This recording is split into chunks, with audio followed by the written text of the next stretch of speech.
Hello, everyone. This is June 3rd, 2021, and this is the Loose Screws podcast.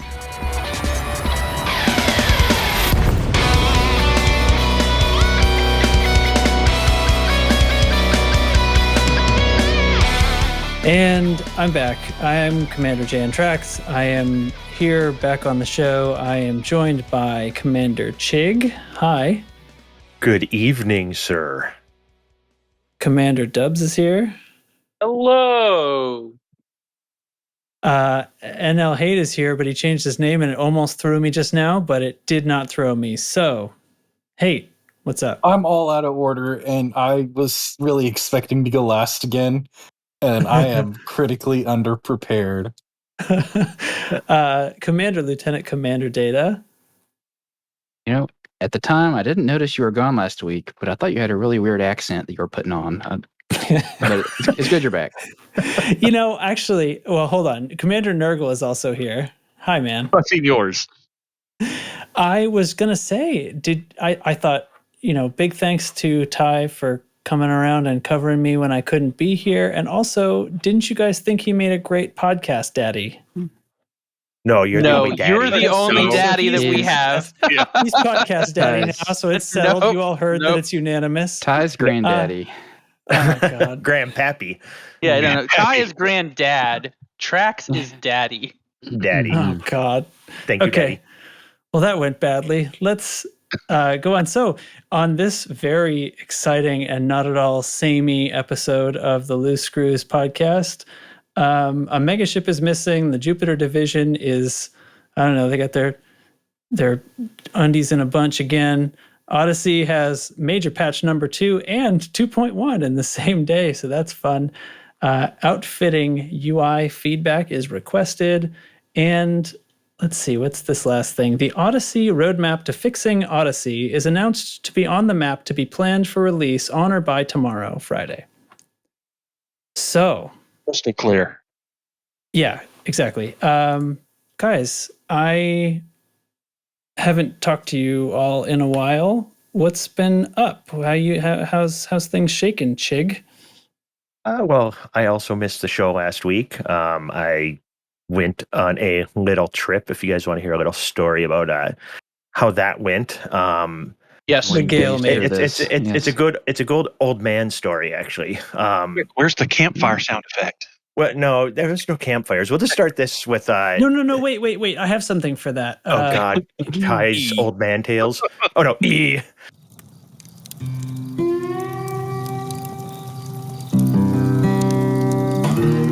Gather round, children. Old Man Ty has another story to share.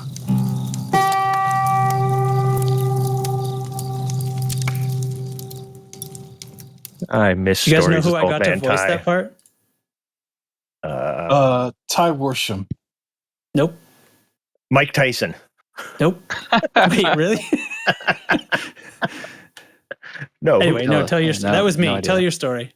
That was you. Oh, nice. Yeah, I just manipulated it. Anyway, I put myself down like a lot. See, like every time Lave Radio plays your store song, I recognize your voice in there, and I can listen That's to not anybody. manipulated. That's just me singing. I know, but I can listen to anybody sing except myself and or my friends. I like get embarrassed for you. I don't know why. It's really good. It's funnier than hell, but I know it's you, and it makes me uncomfortable. Stop it is a doing little that. embarrassing, but I leaned in, so It's good. anyway. You leaned in full force. Okay, so this is the story.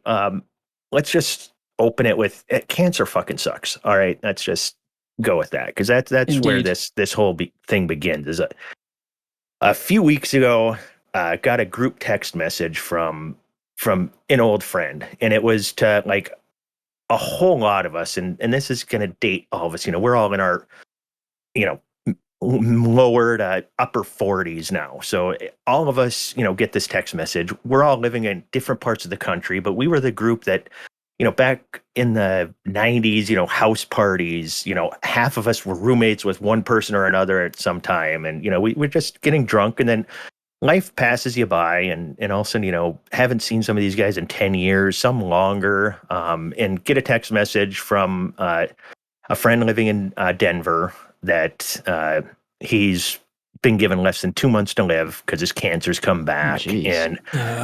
and wants to have a get together. And it's like, first reaction is like, oh God, I don't know if I can make that work. But then think about it some more, and it's like, Yeah. Got to do it. So, we start figuring it out. Me, a buddy in Duluth here, then a buddy in Minneapolis. We decide we're just going to drive out there because the cost of renting a car was going to be ridiculous. So we decide to do that, and everybody just kind of starts meeting there. So we end up getting out there, and it's friends from Florida, Tennessee, Maryland, a buddy from Texas, who all lived in Minnesota. We all lived here, and now we all have families all over the country. So it's going to be, just a weird situation. We're getting ready to go out there, but all of our wives were like, hey, don't die when you're out there. First time really going and partying with these people that we partied hard with back in the day. They've heard the stories or were parts of some of the stories in some of the cases, but, they were a little bit worried about us going out and doing this.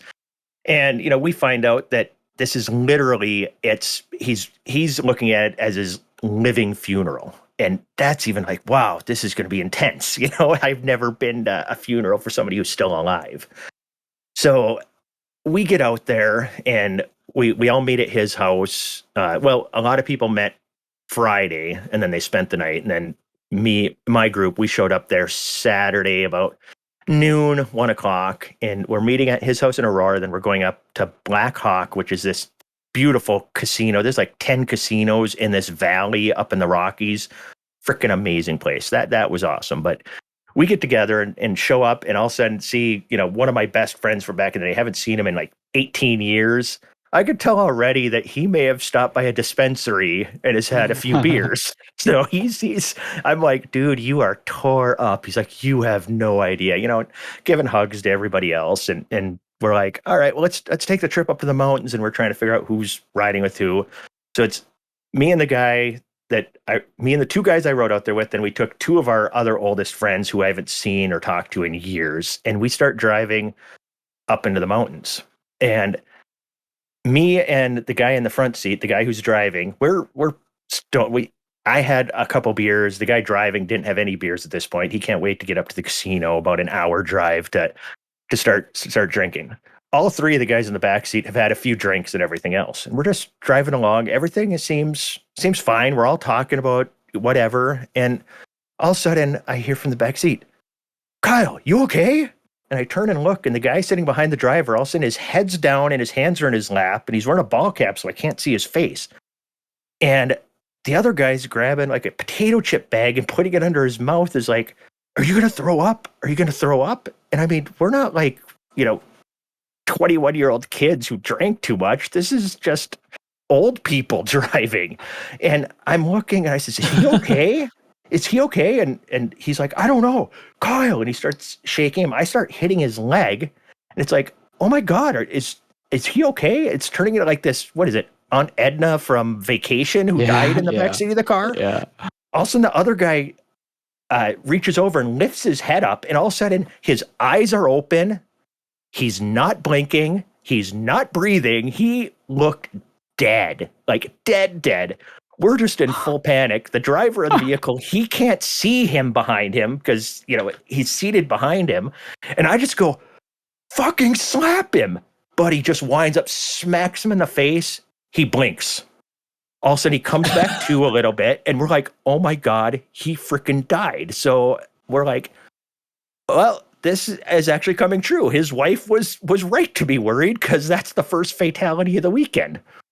So we get up to the hotel then, and he's still recovering. He's coming around a little bit, but he needed to lay down. We figure it was a combination of he hadn't partied in a long time, plus going up in the altitude, where that casino is around 8,000 feet. So it was a number of factors, but we're standing by. He was actually dead for we don't know how long. So we get up there, keep checking on him, leave him in the hotel room, and we meet up with everybody else, and we're telling this story to everybody what happened. And everybody is like, oh, of course it would happen to him. And so then we all are gambling and stuff, and the cancer our friend who has cancer, we're playing craps with him and having fun and telling him a story, but he never got to see Kyle that night who had died. So overnight, his breathing got so bad, not Kyle who died, but the person with cancer. He ended up having to go back to his house because the altitude, it's stage 4 lung cancer, just wasn't doing well. So they drove home in the middle of the night. So he never saw Kyle who died. So we get a message that they left. We have another night at the hotel, but it's like, well, we drove out here to hang out with him.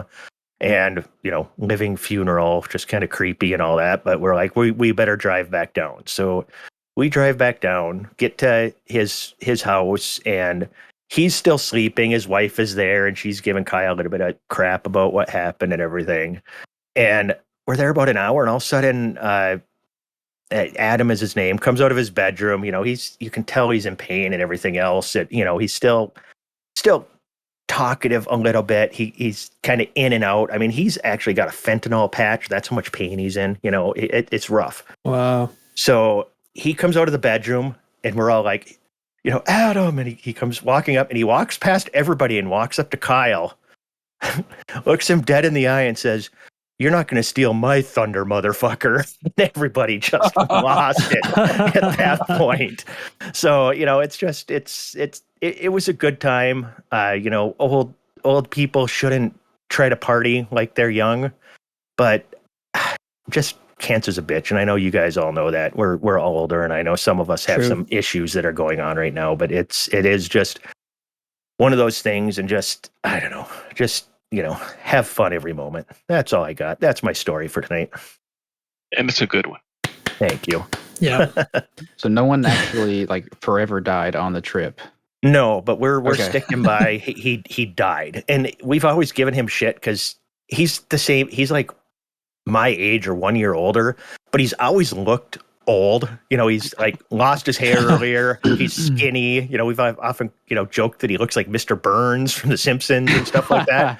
So we've always joked that he's old. So we were already making fun that he's going to be the first of us to die. We make jokes that he fought in the Civil War and stuff like that. That's why I always have an old person joke for Nerva, because we've used him on this guy forever. We've got so many.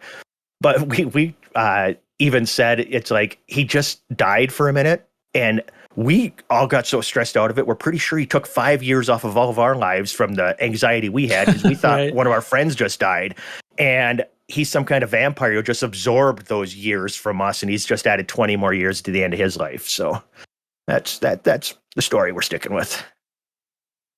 Yikes. So yeah. All right. So that's why I wasn't on the show last week. I had to go see a friend die and say bye to another one. It is what it is. All right. Dubs, what have you been doing? Well, my week has not been nearly as interesting. You don't want to try to top that story? I couldn't top that story if I wanted to. Let's see. Go to work, play Elite Dangerous. I mean, some 7 days to die. Yeah, that's it. My week has been playing with Odyssey and trying to enjoy it and being fairly successful. White Knight. All right. Hey, what about you, man? White Knight. What? White Knighting pretty hard? Yeah. Well, I'm giving my very old graphics card, a little bit of a break. I'm not overworking it, doing the Odyssey stuff.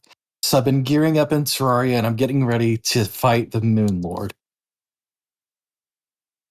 Okay. I mean, I know what most of those words mean. Cthulhu's brother. Used in conjunction. I'm not sure I follow you, but I'm going to accept it. Sounds like you're having fun. That's pretty good. Data, what's been up with you?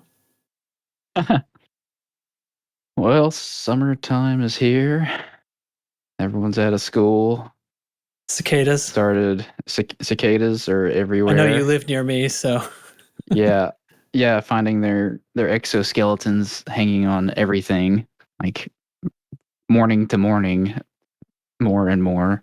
You dig a hole in the ground, you find a cicada under the ground. Yep. And the name of the game this week has been landscaping. Yay! Look, For any of you who've ever dug up stumps or root balls from old bushes, it's not fun. A lot of digging and a lot of hacking away at stuff. In game, I've just been playing Odyssey pretty regular. I've been having a good enough time with it. Been doing a combination of farming some mats, running some missions, doing some combat. Yeah, I've been able to get an hour or two in a night. Recently. Yeah, that's been my week. Nice. Nice. Nurgle, what's up? I sense not quite such pleasant time for you.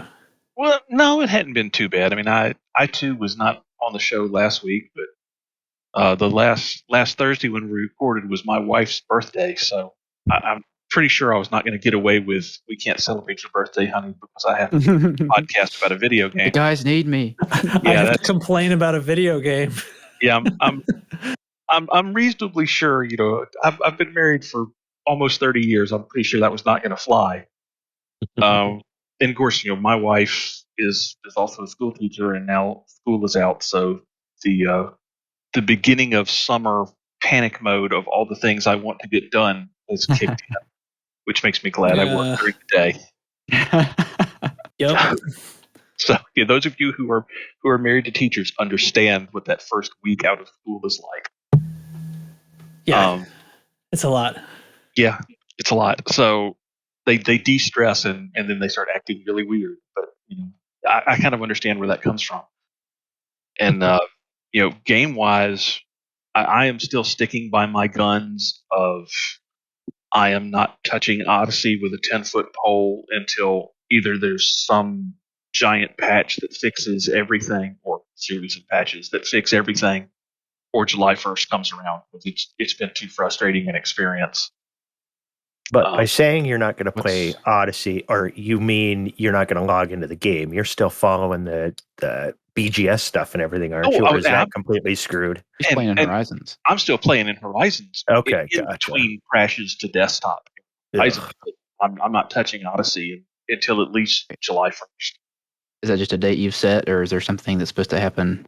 No, that was just my arbitrary date to give them, you know, roughly a month to fix everything. I mean, if next week they put out a patch that basically says, "Hey, we fixed everything," I'll log in and try it. But you know, barring that, not going to do it. Not going to put myself through that.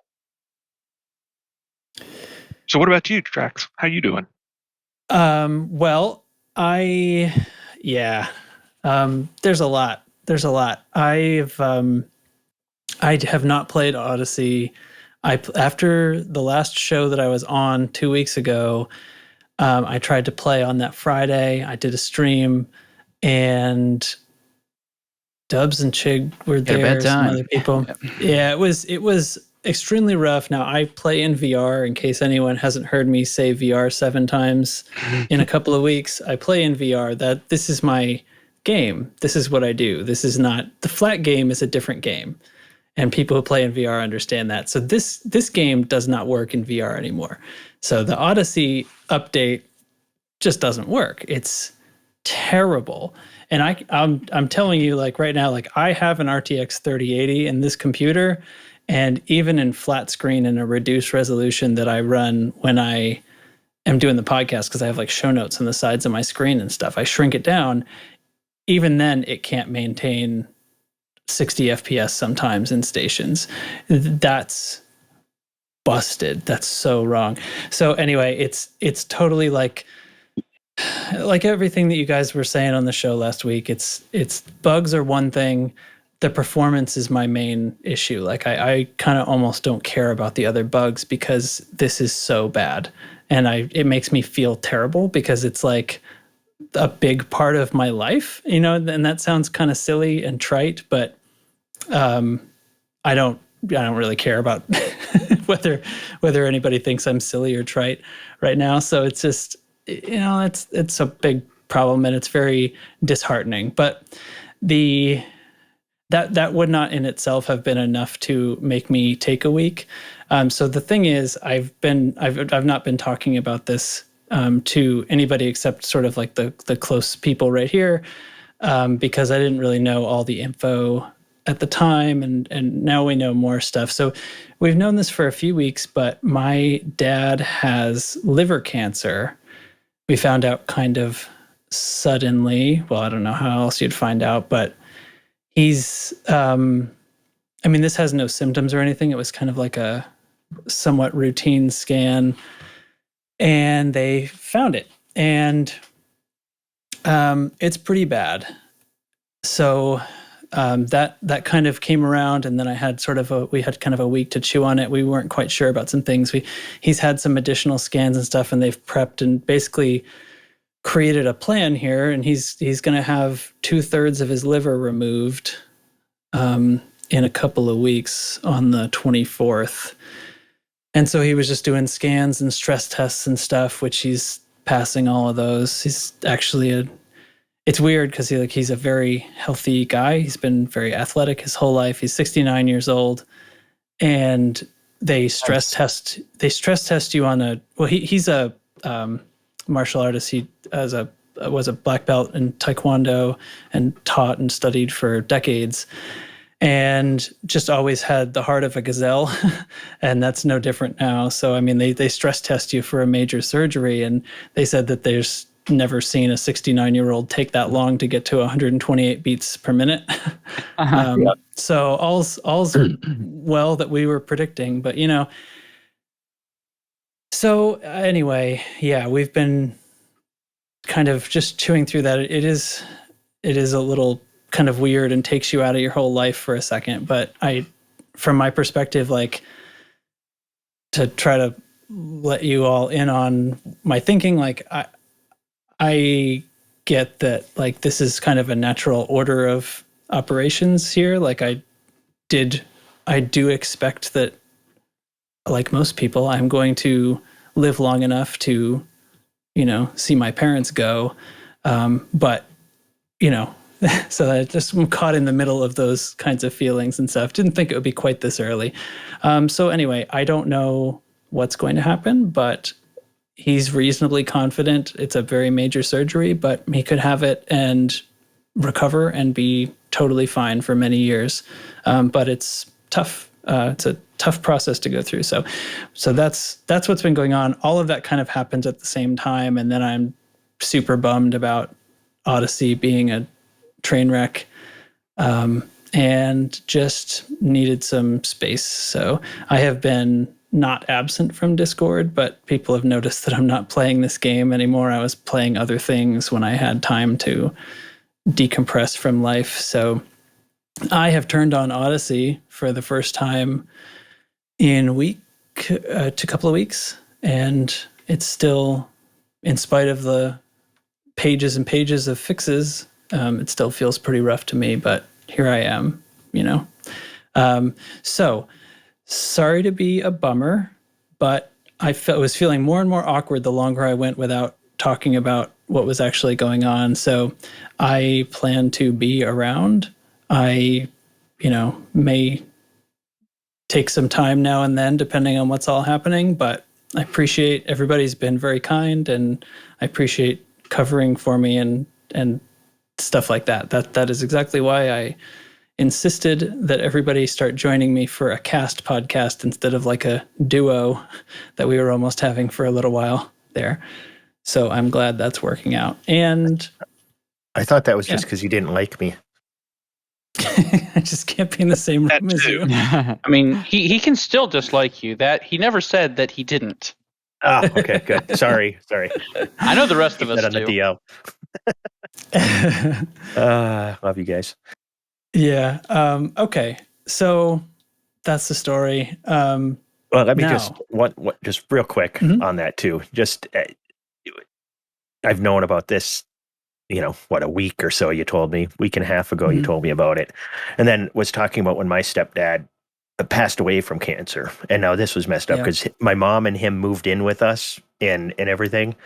And I'm like, when was that? We were trying to figure that out, and figured out it was in 2005. He passed away at 48 years old. I'm going to be 48 next year. So it's just been trippy. It's like, oh man, I'm almost going to be age that he passed away. But it was a long, long battle for him, and they didn't catch it till late. The fact that it sounds like they caught your dad's early, and he's fit as a fiddle, he's got a good shot. Yeah, I think so. This particular type of cancer. I mean, it's weird because like on the one hand, I feel like I should be holding back personal stuff, but like you people don't know my family and stuff like who cares? I mean, my dad was in the 70s, did the things that people who were his age in the 70s did, and about 8-9 years ago, they discovered that he had hepatitis C. And this is the thing. People his age were starting to come up with this. And it's like, well, guess what? You probably got it way back, when all that was going on. And you're healthy enough that your body kind of keeps it in check. And then it comes up. So they just come up with these new treatments. And it was grueling kind of, poisoning this thing to death and making yourself sick for months and months, almost a year. And he went through the whole thing. And he came out the other side with undetectable levels. But then they said, listen, it would be crazy to think that you don't have liver damage from this. So, just be glad you got rid of the hepatitis. And it's like, yeah, and just never drink again. So that's what he did. And now we're, that this scan was just his GP going, you know what, let's just have a look back over that. And sure enough, then they found this thing. So hopefully they do find it early. It has a tendency to spread to lungs, and that's one of the things they were scanning, and it looks like all's clear. So if all's clear, that means they can just do the surgery, and apparently your liver will regrow. So they can take 2/3 of his liver, and then it will grow back over 6 to 8 weeks, which is insane. That's insane. But that's what we're hoping for. And it's so funny because he's really quite pumped that he's going to get to go through the surgery, because it was sort of worrying, like, I mean, if these things don't work out, what if we can't do this? Because if we can't do it, it's really bad. So he was giddy. He was downright giggling when he found out that all's looking well and we're going to go with the surgery. And it's like, my doctor thinks I'm pretty weird. They've never seen somebody so excited to have their whole middle cut open, but it's like, take it. Good. Yeah. Okay. So let's get into some stuff here. Let's talk about Elite. We have I have a big paragraph in here for squad update, so I'm going to play the sound. Incoming priority message. Squadron briefing.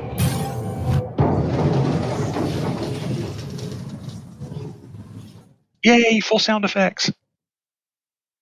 Woo! Good. Yeah. All right. So real quick and simple squad update, and then there are a couple of BGS issues we need to talk about. So since our last recording, we have expanded out of Ross 310. Didn't do a lot to direct where that was going because we didn't have a strong desire to go anywhere special. We ended up somewhere not special. And that invasion war is resolving itself. We fought a war for control of V640 Cassiopeia, which we won 4-0, which we encountered a fairly significant. And good job, everybody. Yeah, and thank you. a lot of the locals, friendly neighborhood factions and stuff, jumped in to help us. It really was a team effort. We were expecting a lot of FedNec interference. And we won that 4-0, which was completely different than the last time we fought for control of that system. It was really great. Thanks to all the friends who helped. Nice. We ran into an extremely nasty Odyssey-induced BGS bug, which we will discuss more in just a second. As soon as we rolled out of V40 Cassiopeia, our friends over in Brotherhood of Terramata started fighting for control of one of their main systems, Beldarkri. Not really sure how to pronounce that. So we immediately moved in to start helping them. As of tonight, they are seeing very, very stiff FedNec interference. That war is tied 3-3 tonight as we record. So hopefully we have a whole bunch of people over there helping them pull out a 4-3 win in that. But they are Keep also up the pressure. Yes, they are also experiencing another major Odyssey-induced BGS bug. So we have two issues going on here with Odyssey and BGS. So the first one, which we experienced, was we won the war in V640, and when that happens, factions are supposed to be separated by 4%. So whatever you match at, the winner gains 2, the loser loses 2%, so they're separated and don't immediately go back to war. The winning faction wins the asset, and then since we were fighting for control of the system, that would have been control of the system. What actually happened was we won the war 4-0.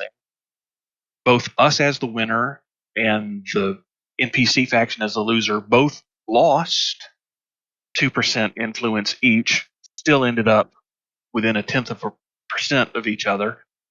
We did not gain the asset from them, and we did not take control of the system. Yuck. Yeah, that's an all-around fuck you from FDev. This is apparently, we were one of the first few to have a war in after this bug was introduced. That there was an issue on the Frontiers issue page. We added that another faction had entered. We tagged our information onto it. A whole bunch of other people did. As of a couple of days ago, that had been moved from confirmed to acknowledged on FDED's issue tracker. Today's patch had a note in it indicating that had been fixed. Just in case, we have links in the show note that on the issue tracker, obviously there has not been a war resolved since then to see if they've actually fixed it. Because those just deployed today. Yeah, and I am personally of the opinion that I'll believe it when I see it, but never mind. The second thing that's going on, that there's also an issue for that is in acknowledged status. Again, we'll have the link is in the show notes. One of the changes that came with Odyssey, well, the two changes that came with Odyssey. One, for some reason that has never been explained, they decided with Odyssey that Anarchy Factions could no longer harvest bounties in systems that they control. For no reason they've ever vocalized. Then how would they ever get bounties? They can't. And at the same time, apparently they made Anarchy Factions the bad guys of the universe because missions are spawning everywhere to target Anarchy Factions. Massacre missions, targeted assassination missions, all sorts of stuff. So Anarchy Factions all across Elite are dying. I mean, they're the one that's near us that we're reasonably good friends with, who I won't name on the podcast. They've got 26 systems. They are currently fighting 5 wars, and they're losing influence in 19 systems. Ugh. And they're not the only ones. They are an exemplar of Anarchy Factions everywhere. So again, there's an issue on the issue tracker that is in acknowledged status and is looking for upvotes. The link to it is in our show notes. Please go and upvote that for visibility, because they're basically destroying Anarchy Factions in the game. So fun times in the BGS. Fun times. Magnificent. I hope it's fixed. Clearly, they're not going to go retroactively repairing all the damage. Nope. Did they say why you can't claim bounties in Anarchy systems? They didn't even mention they were doing it. That was just discovered when Odyssey went live. Was it a bug or intended? They have not mentioned. With no mention, how could you say? Okay. I guess, Frontier's lack of communication never ceases to amaze. I mean, so from one perspective, you could say, like, well, okay, so in an Anarchy system, there's never any bounty. But and so you could see where this would logically, I'm not saying this is right. I'm saying that you could see why this happened in this way. Yeah, like the Anarchy government body can still issue a bounty just because they're an Anarchy style government. I guess lack of government. A bounty can still be issued on someone's head. I I'm don't the know. sheriff in these Hopefully- parts. Hopefully they And I'm fix willing it. to pay for that man's head. Pretty much. I mean, if that was an intentional change, they're going to need to come up with something to balance it out. And that's the 'cause problem. That's significant. Yeah. That's a massive way that people gain and lose influence.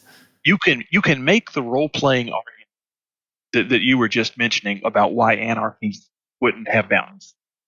And that's fine, but if you're going to take that lever away from them in the BGS, you have to compensate them in some other way. Otherwise, they're at a massive disadvantage.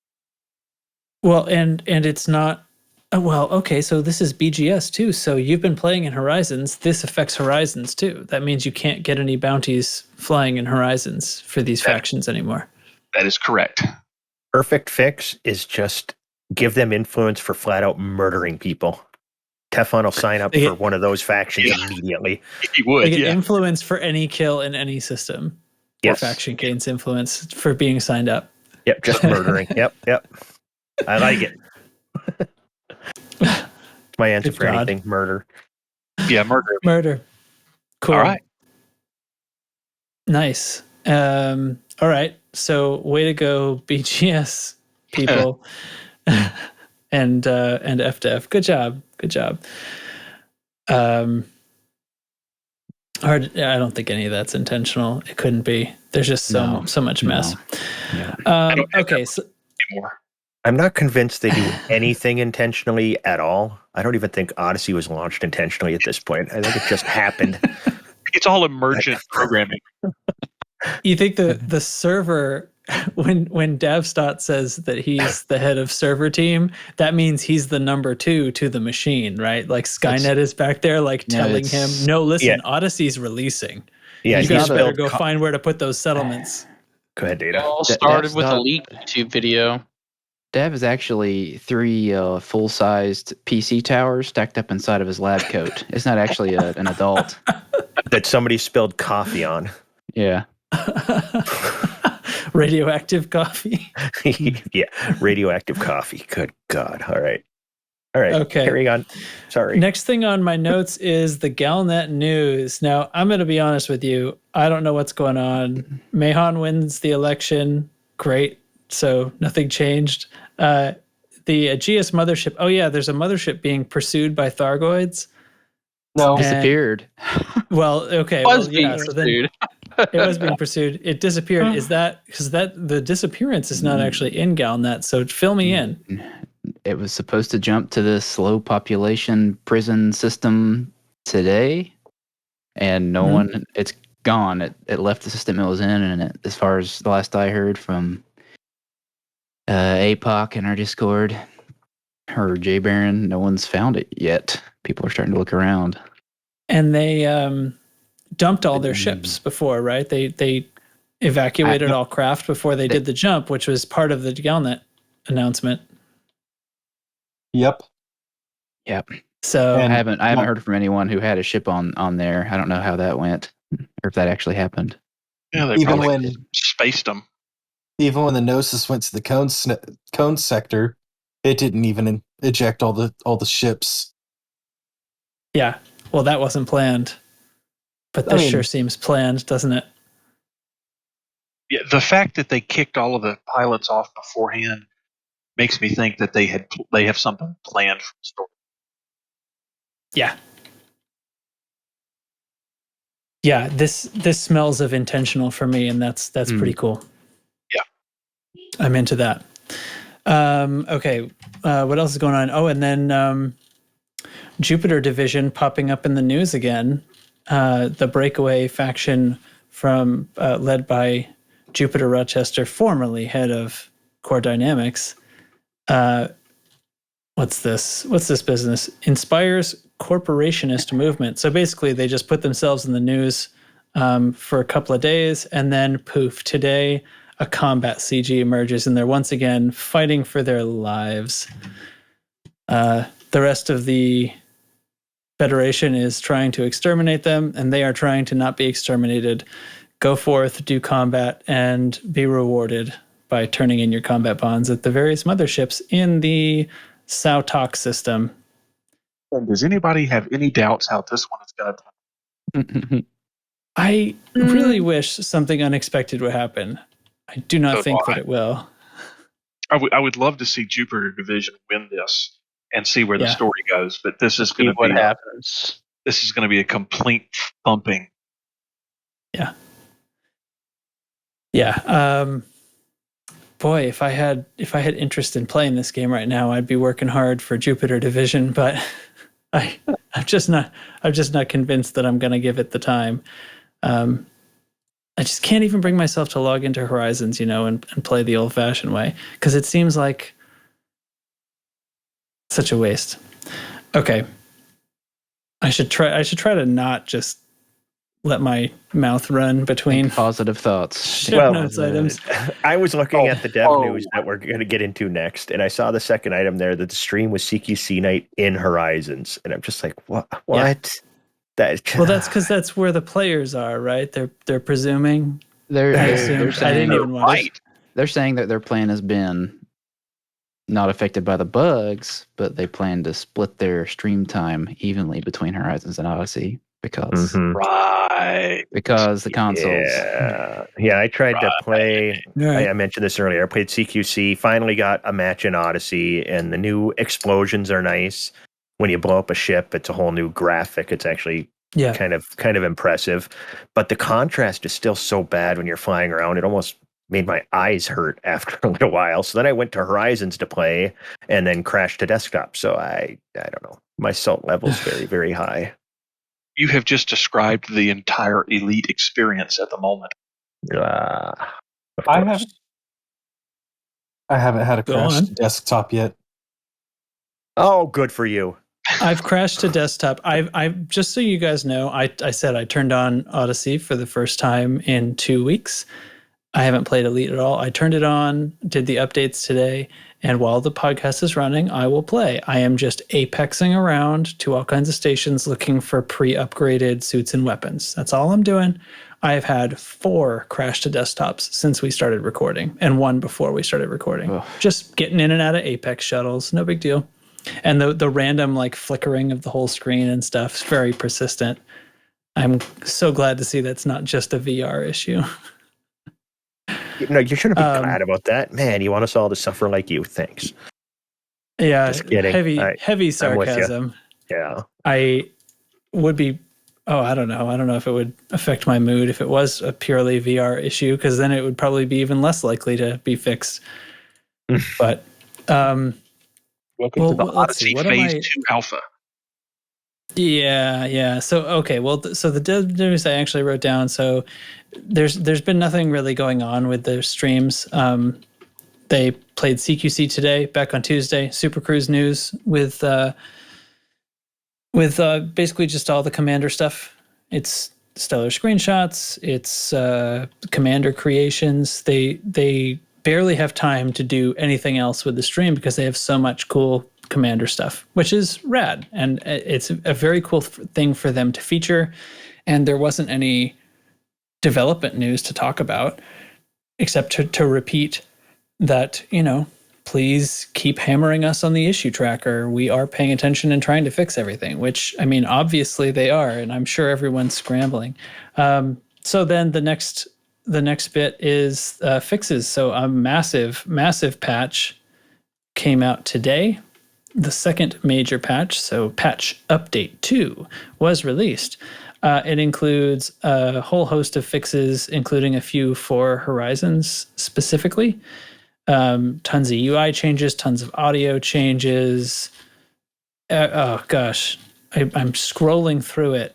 It's a blur. It's in there too. What'd you say? There were some graphics changes in there too. Yes. A couple of things. There were a few mentions of optimizations, specific optimizations things, better culling and occlusion around certain objects and stuff like that. So perhaps they're starting to pick away at some of it. I don't see a significant change personally, but I'm probably a bad test case. One thing I did notice, so a little later in the day, 2.01 patch released with the following changes. Problems with some of the suit parts. So I guess some of the cosmetics for female avatars' suits. And issue fixed environmental assets were being culled incorrectly around certain buildings, large sections of station hangars culled incorrect. So a few other like culling things.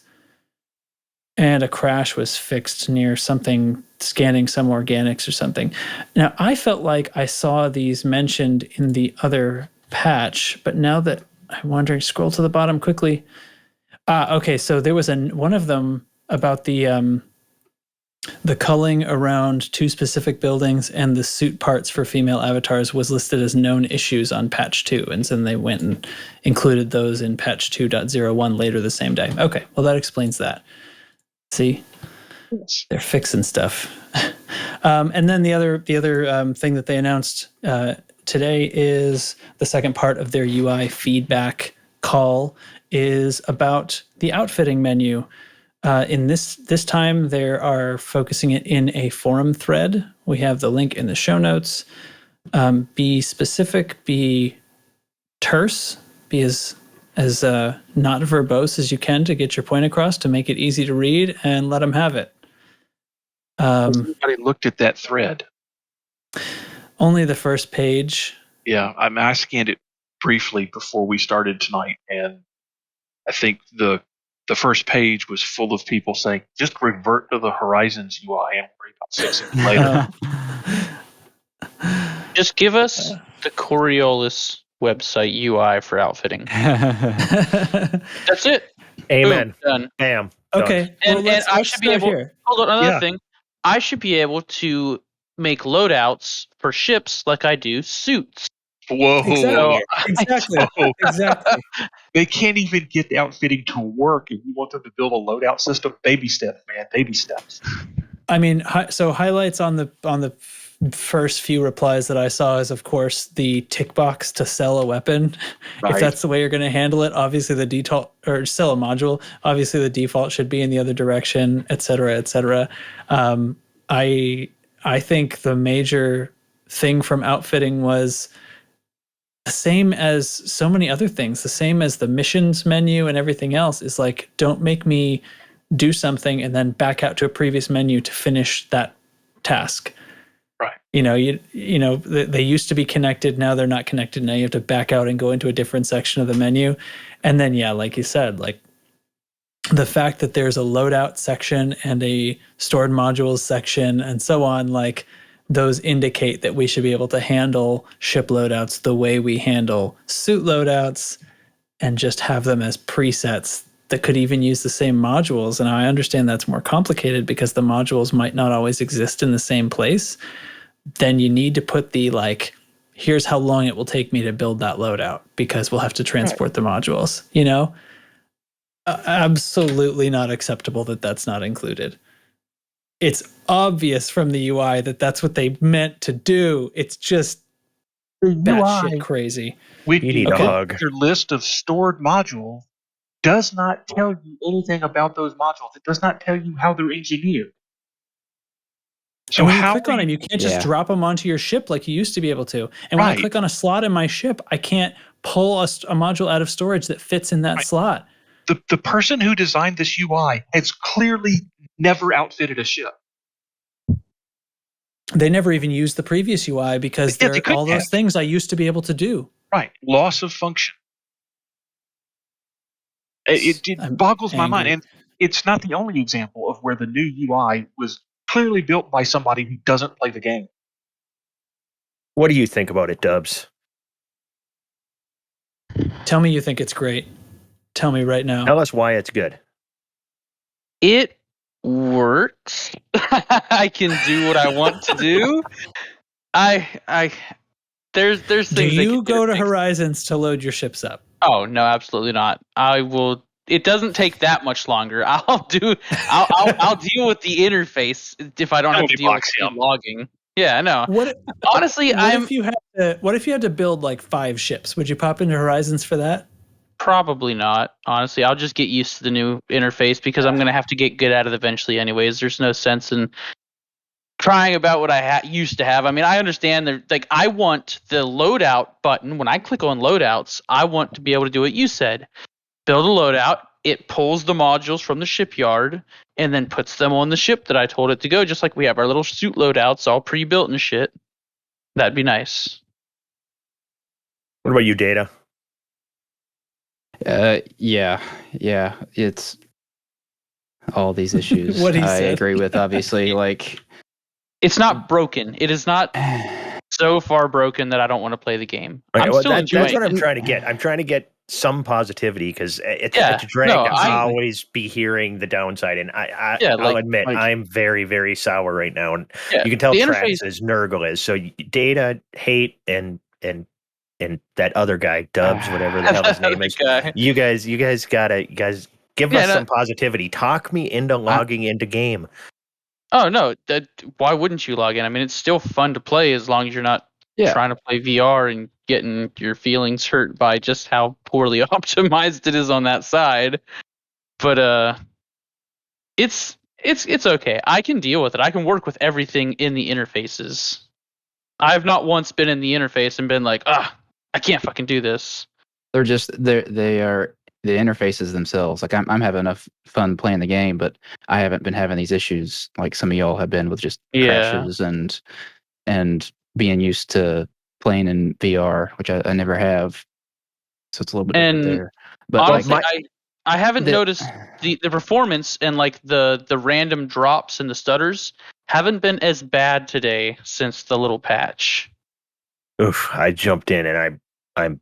It's killing me seeing it. It's not super bad, but it's enough that it's like I thought there was a patch to fix some of this shit, and it's just. I mean, I don't know. Maybe I'm just lucky, but it's been. But no, let me just say this. I've said this before variable. to somebody else. I said that's what's also annoying about it is the only thing that's consistent is the inconsistency. It doesn't. Everybody, I've got a super machine. I'm having issues. I'm not. I've got a potato. I'm having issues. I'm not. And it's all across the board. So I don't know. That shows that it's code. It's just oh god, yeah. I'm coming in on a planet specific and it's just to the skipping. UI to the UIs. With the outfitting UI, don't think it's really improved. I can't think of any ways that it's better off the top of my head. No, it looks better. With all the They're UIs, Fantastic, yeah. like, But that's another new- consistency thing right there. The suit, loadout screen compared to the ship loadout screen are completely different. What we don't have the, outfitting button. You just go, I want this outfitting, and your maps. They do things different in every map and every menu. I don't know, consistency. Okay, Data's trying to talk, and you guys keep talking. I'm stopping. All over him. No, you guys, you're talking about me. Data talk. Just one thing on the UIs, all the menus, the new mission boards, is they're just inefficient. Like, I'm having to do more clicks, more cursor movements than I should have to do. Like, for a quick example, on the station mission boards when you're on foot, if you want to edit your loadout, sorry, I'm trying not to get murdered inside of a settlement here. You have to, if you click over to edit your loadouts, then you'll accidentally click onto into the ARC store. I think I'm not in a station right now to see. Yeah, I've accidentally clicked into the ARC store a couple of times, or something like that. Yeah, just non-intuitive. More number of clicks than you should have to do. The number of clicks for any task went up enormously between Horizons and Odyssey. I find that very frustrating in every moment.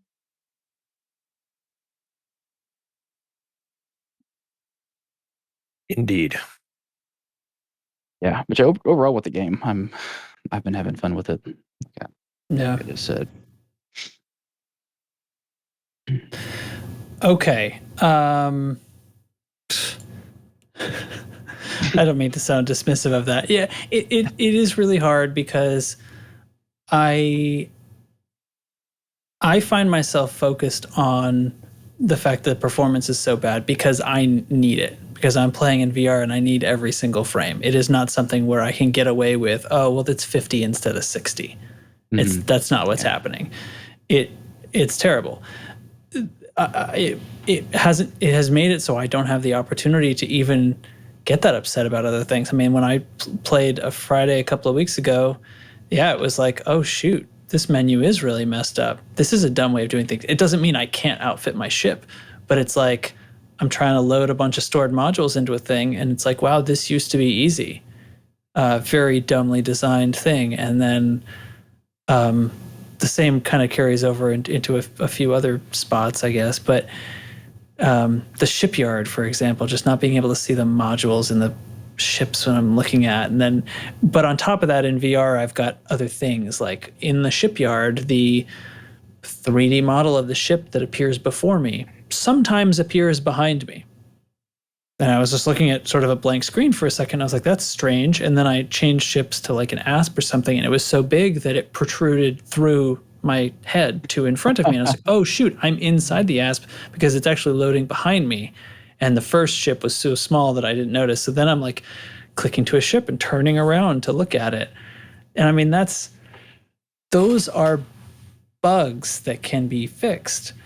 But the menus are a separate thing. And so I have all these layers. I wrote a big paragraph into the notes last week for you guys that you basically managed to use as a discussion outline or something.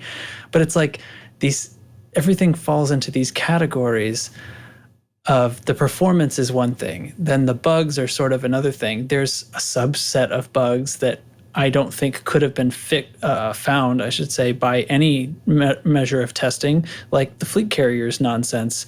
The interaction between fleet carriers in 2 versions of the live game caused some code feedback loop between the servers and just brought the whole thing to its knees.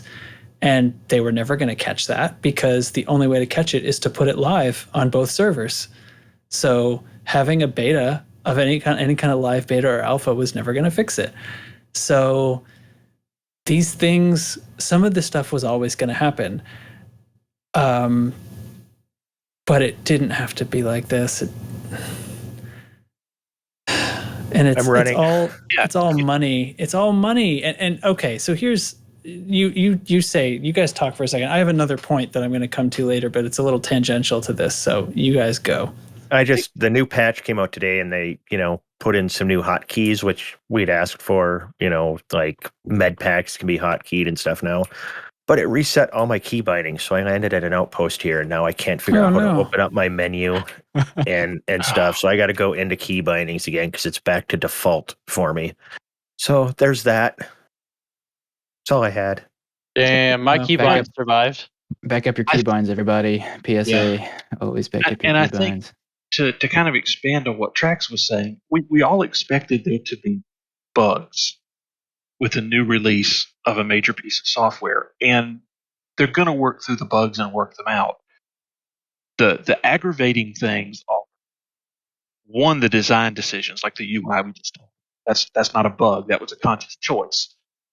And then the fact that the whole thing feels unfinished and ready for release. It's not that there are bugs. It's the scope and breadth of the bugs that it's clear that it was not ready to be released, which leaves you with it was released for financial reasons, not because it was ready. Yeah, which is absolutely 100% clear. Right. And so welcome to Elite Odyssey Alpha Phase 2 is basically what we're in pre-release while they work it out. Yeah. And I guess we should have known when they said they were going to leave Horizons on. That should have been a clue. But, those of us who were in the alpha, who were upset with the way the alpha was going, and then they came out and said, oh no, we forked this off from way before. This is an early branch just for demonstration. And me personally, that made me think, oh, okay, well, things are not as bad as they sound. Yeah. They're in the background, they've got a functioning version of this that they just couldn't fork over and compile for the alpha. And then they came out in the alpha and started talking about the specific things they were testing. It wasn't general gameplay, it was testing specific subsystems, which again clarified kind of what was going on. It made you think, makes you feel good about it. Right. It makes you feel good. Oh, this is what they're doing. They're not really looking at this other stuff. And we're on this early branch. So the release is going to be just fine. All is well. And then Odyssey lands. And you get run over by the crowd trying to get out of the way of, the Animal House guys. Bad analogy. But I don't totally get your analogy, old man, but I'm with you right up until those words. there's the scene in Animal House where he's going, all is well, as he gets run over by the crowd. So, bad analogy, I admit it. Moving on. But that's why we feel the way we do, because it's obvious to anybody who's looking at the game that it was not ready for release. And, I mean, I have said this kind of when we were talking before. Braben has come out a couple of times and talked about and done his own personal version of falling on his sword. I don't think he fell on it hard enough, but no. It's nice that he's apologizing to the community for an unfinished product. We don't need an apology. We need a fix. And they're working on it. Yeah, they are. But they are. To give Trax the segue I know he's looking for the next part, we need a roadmap of what is going to happen, and we need communication. It's due today or tomorrow. Tomorrow. Actually, I was going to say something else first. I was looking for it and I can't find it. I saw this, those YouTube things that aren't videos, but it's like just a post that they can make now. Yeah. I can't, apparently those are ephemeral, or I just don't know how to find them again, but Down to Earth shared one a few days ago because the Frontier financial statement had gone through, or their financial meetings or whatever. And he had done some figuring, and based on their market capitalization on the closing dates of certain months or something, he figured out like what percentage they had dropped since May 19th. And it's not insignificant. It translates to in the millions of dollars. 165 million US dollars. There you go. He has the number. 165 million US dollars is the market valuation of Frontier that has been lost since May 19th. A more important variable here is 10.3% down since the launch of Odyssey. Yeah.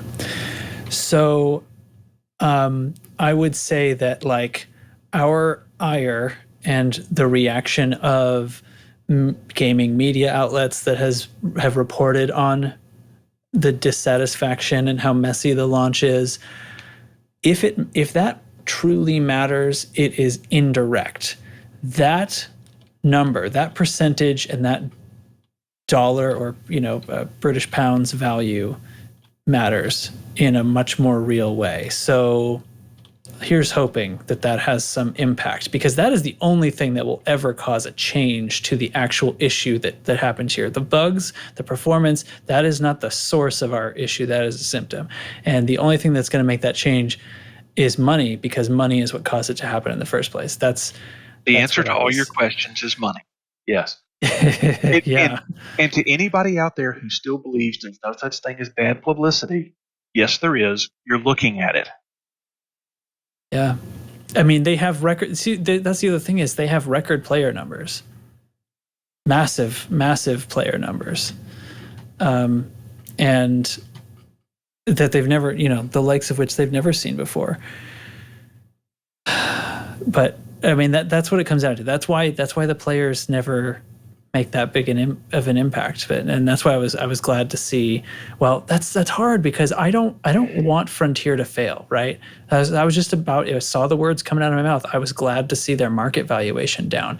Listen, I want what caused this to happen in the boardroom to be punished. That's what I want. I don't want Frontier to fail, and I don't want the game to fail, and I don't want people to lose their jobs who weren't in charge of launching this too early. However, whatever's going to happen is going to happen. It's not up to us, and you've all still been playing. I mean, I took more of a break than anybody, and I'm still here. 2 weeks later, I just turned the game on again. I just got I don't even know what number crash I'm on. That one actually put my whole screen black for several seconds while Nurgle was talking. Honestly, anyway, the financials. Well, that'll segue. I was going to go on a whole rant and chit chat, but I'm not going to do that now. I'll just say this now. It's a whole gaming industry thing. What other industry do you get something incomplete? Do you buy a car and it does say, we'll send you the wheels later? Do you buy a song on iTunes and it's like, well, you'll get the vocal tracks, in a month. You get the song now. You pay full price. Go to a movie and you're seeing, well, we haven't added the CG yet. Yeah, we haven't added the CG yet. So the Hulk is going to be the guy in the green suit with ping pong balls tied to his body. And if you come back and see it in a month, you'll be able to see the Hulk smash. I just, it doesn't make sense. Yeah, your ticket will still be good. Yeah, this was launched, just, so unready for prime time, and they launched it as a completed product. But I'm not blaming Frontier entirely on this, because it's just become the standard in the game industry, and it's frustrating as hell, because they tell you that, you're going to be getting this finished product, but you're actually getting something that they are still testing. Like, even the design aspect of things, like Nurgle's like, that was a design choice, but those, you don't know how people are going to like them or not like them until they're actually being tested by a lot of people, and you get a consensus that, hey, that's dog shit, hey, that's pretty good, and then you fix it somewhere in the middle. So if they would have had an extended beta period, and not this, oh, that's a branch off the trunk, if they would have had the trunk out there to test for more months, and this was a bed that they made and they have to sleep in it, and they are owning up to it. David Braben coming out and admitting to it.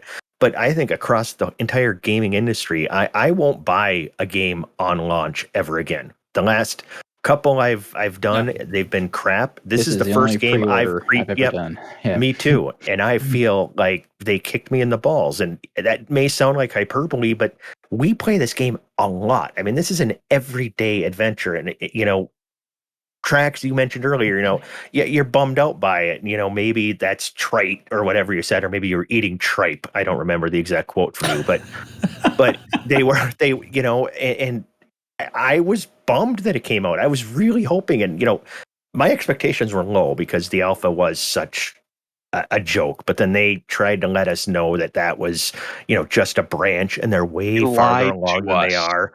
Exactly. Then this comes out. It's so hard to excuse that as anything but a lie. So bummed. Yeah, I had not logged in since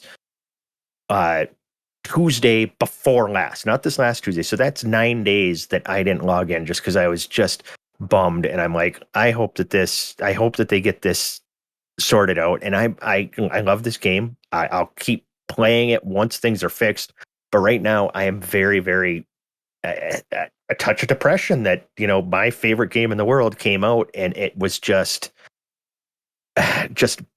broken. So that's my little rant. I'm sorry. I've been salty since the alpha and hoping for the best and constantly hoping for the best, but this is ridiculous. Money is the cause of and cure of all problems. So hopefully them losing money, on, their investors and stuff, stockholders losing money will be enough to get them to not do something like this again.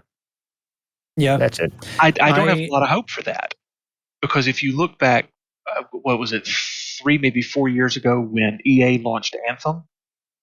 Oh yeah. It had a lot of the same problems. And the industry has apparently not learned from that crash and burn. So the only thing we can control here is these pre-orders. I mean, we pledged to not pre-order. I feel very bitten. If I had it to reverse, I would at this point. I would and too. I wasn't saying that when the alpha was on. And I sure am now. I would definitely reverse it. I can't. So all I can do is stick to my guns and not pre-order things. I don't know if that's enough. I don't really know enough about the financials in the game industry to know, would that hurt it? Would the smaller budgets just mean that they cut staff or cut the scope of games or what? Eventually I don't know. close the servers. It's. I mean, it's tough. It's tough to know, like, what would be the real outcome of what if the community really did this? Because, like, probably it's I don't know. Is it a majority of people who would have refunded it? I don't know. I kind of don't think so. There are so many casual players, and the massive player numbers do not represent the people we hear from at all. That is all additional. Yeah. And it's it probably has a very high bounce rate, but they still paid their money. It actually sort of doesn't matter. And it's almost better for Frontier, right? If they get this massive influx of purchases that bounce off of it in a month, and then their server load drops back down. And because they actually have to stop, they can pay Amazon less. Right. There's an important distinction there, though. None of us, as bad as the alpha was, none of us would have even considered refunding at that point. Now we would have. What has changed in between? We were lied to about the state of the game. It's not that there are problems that have us salty. It's the fact that we were lied to about the problems that have us salty. Yeah, I see. After the promises that were made at the end of the alpha promises, the things about how it was a branch and all this other stuff, I see absolutely no difference.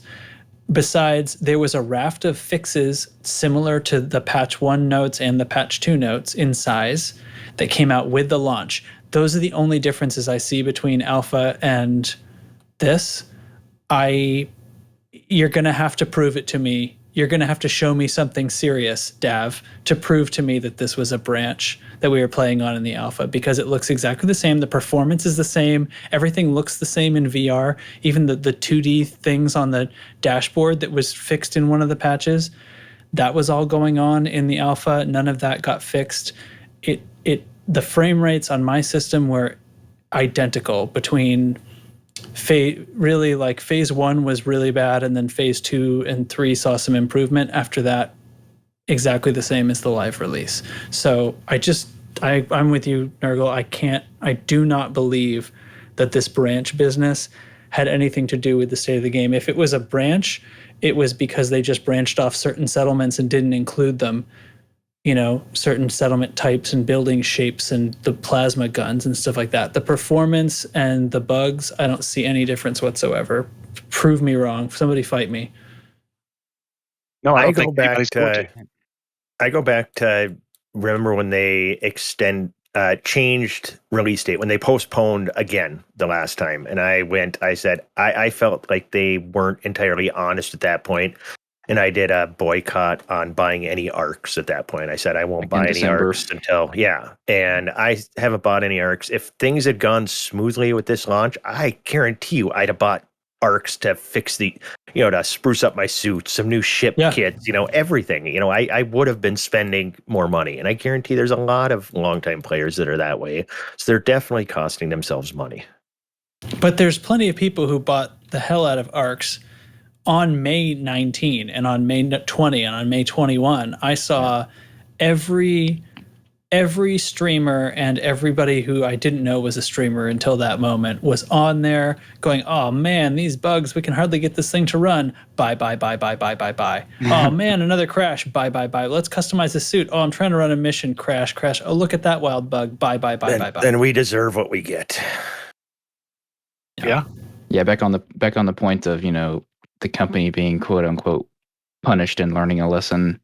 If you go back to CD Projekt Red as an example, that's probably not going to happen with as much as their stock probably took a short-term hit. After Cyberpunk, they turned out record profits last year still, and their chief executives all got record bonuses at the end of the year because they sold a lot of copies. And that's even with Sony taking the game off of the PlayStation Store. Cyberpunk is still not on the PlayStation Store, and still, like, even with all the refunds that they had to issue, they're still claiming record profits. And that's a mainstream game, more so than Elite is, getting all the bad press that it got. Mm-hmm. So I'm not optimistic for long-term changes to the industry, I guess, because of this. I just hope they fix it. Yeah, me too. I'm sick of negativity. The industry model has been release it broken, collect all the pre-sale money, and then fix it when you have time. And so just I think that deserves a slight reword. I'm completely on your side, but the thing is, I don't think anybody decides to release something broken. I think they decide to release it at a certain time in a certain fiscal quarter after raising a certain amount of market capital. And I don't think they pay a single lick of attention to what's going on in the coding department at all. Yeah. Oh, yeah. You're absolutely right. Yeah. Yeah. It's the release date is set more or less in stone, and it has nothing to do with whether or not the product is finished. It's whenever we reach minimum viable product, we're going to release it. Yep. That's correct. Should we go on? Does anybody have another point? I'm getting a little salted out. I think I've expended my salt. I think we've beaten that dead horse into leather. Hey, we're good at that, though. Hey, you promised to be white knighting. Give me something. Let's bring this back up. Actually, wait. Hold on. If I can interrupt. I am having a lot of fun sitting in my ship above the settlement and shooting down at scavengers with my missiles, watching their bodies ragdoll across the ground when they die. That's a lot of fun. Awesome. All right, sorry. Go ahead. That is undeniably awesome. Yes. Yeah. I was actually going to say I'm not out of salt because I was just going to mention that Operation Ida is still on strike. The patch came out. They did not fix or even acknowledge the fact that they've done all this work to repair stations, and all that work was totally deleted, similar to the way the BGS is totally borked. And that's it. So IDA's on strike. They've made some provisions for people who have fully loaded carriers that need them unloaded and stuff like that. So that sucks. Get on the issue tracker. Hammer that sucker. I don't know if they were joking or not, but on Galnet News Digest, they mentioned that all those supplies to repair stations mysteriously vanished, and then the Alliance built another starport beyond what they raised the tritium for in the CG. So did Ed Mahan steal all these supplies to build his new starport? That would be sort of magnificent. Yes, make that canon. Oh my god. Okay. I think he did that. Bastard. I really do want to say good things. I know they're working on it. Please do. They're clearly working on the game. They released 2 patches, 1 and 1/10 of a patch today, and it definitely feels like we did need a beta. We need a beta. We need a beta that they can update more regularly than they can update the regular game. We need currently a beta to fix the game. Pushing it out as an air quote live launch and calling it live while fleet carriers are disarmed for 4 days and people are trapped 1,500 light years from the bubble. In Horizons 2. In Horizons 2. Yeah. Because the servers can't communicate very well. Or the BGS taking a full hour. And like I've said, everything could be a lot messier. Everyone here in the podcast rode through the fleet carrier update. Yeah. That was, as far as launches go, considerably more messy.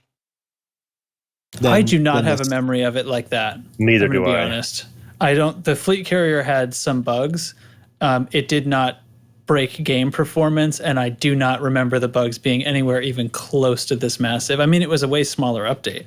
It broke BGS. People keep saying it broke BGS for 3 weeks. Okay.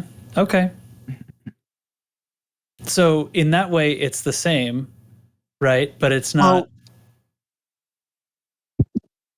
Only a handful of factions probably had the control war and missing asset. And in V640, there are so many assets for us to war over.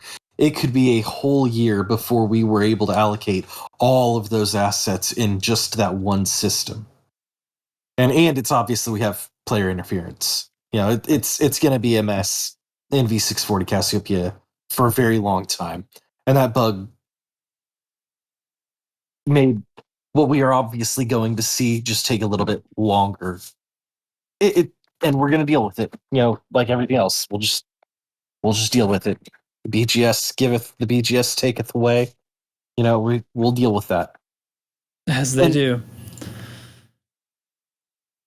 I think pushing it to release was definitely somebody who'd never looked at the code or knew what the coders were doing. And they were like, yeah, we're going to put a shit out in this fiscal year. And we are suffering. The players are suffering.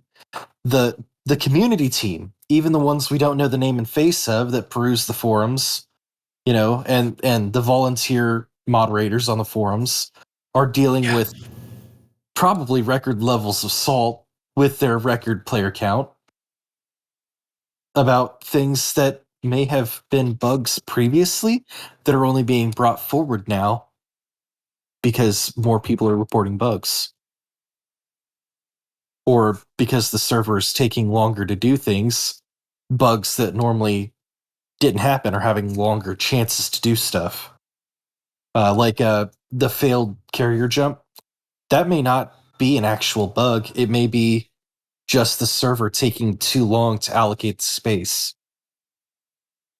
And returning an error for that reason. Right. And also eating the tritium without moving the carrier. Yeah. I'm not a good white knight. I thought you okay.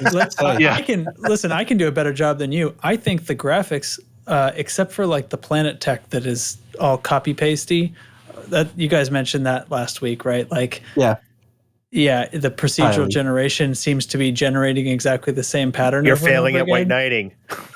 No, listen. I think the graphics besides that look outstanding. I actually really like the contrast. I've always felt like this game didn't look like real space. And I think the object-based lighting looks great.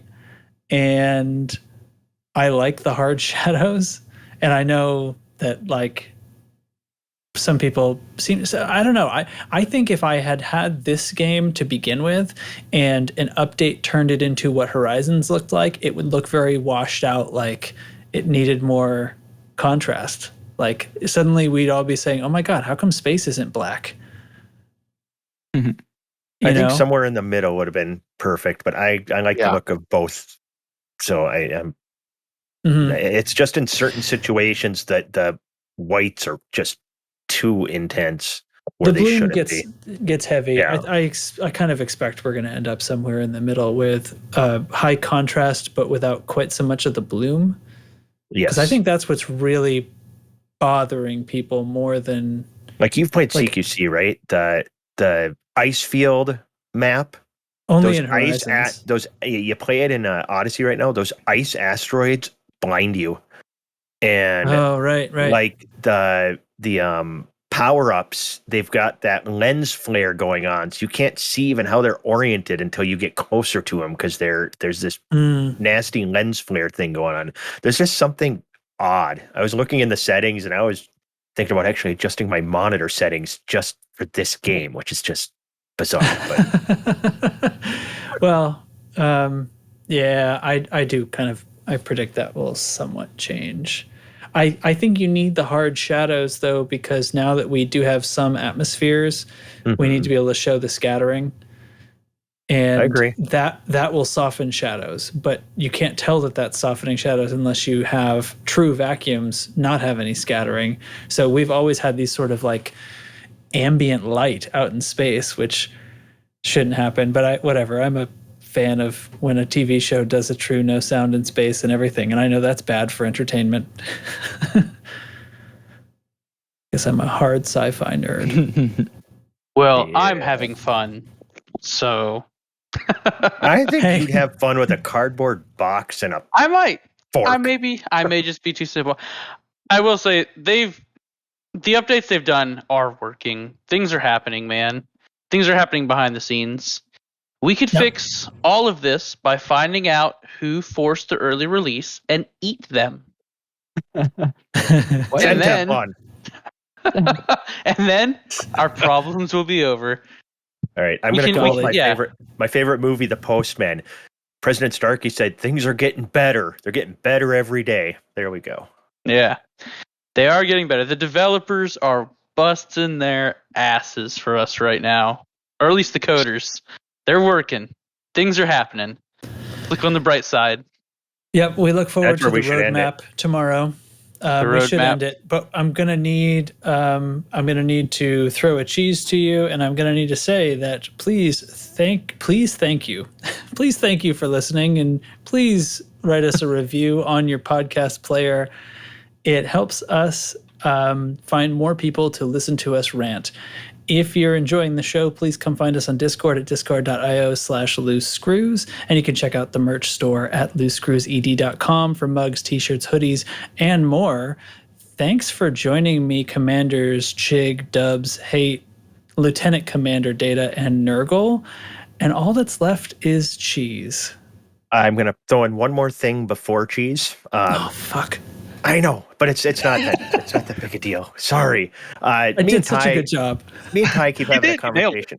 He's been asking about Ty's been thinking about, having a meetup because, LaveCon, all that stuff. So we've talked about it a few times. He was thinking about doing it last year, but then, good old COVID, blah, blah, blah. Now this year, things are finally starting to shift back to normal. But at this point, trying to plan something and everything would be tough, especially, we're the American Elite Dangerous podcast. In England, a few hours you can drive anywhere in that country. Over here, it's so far to drive anywhere.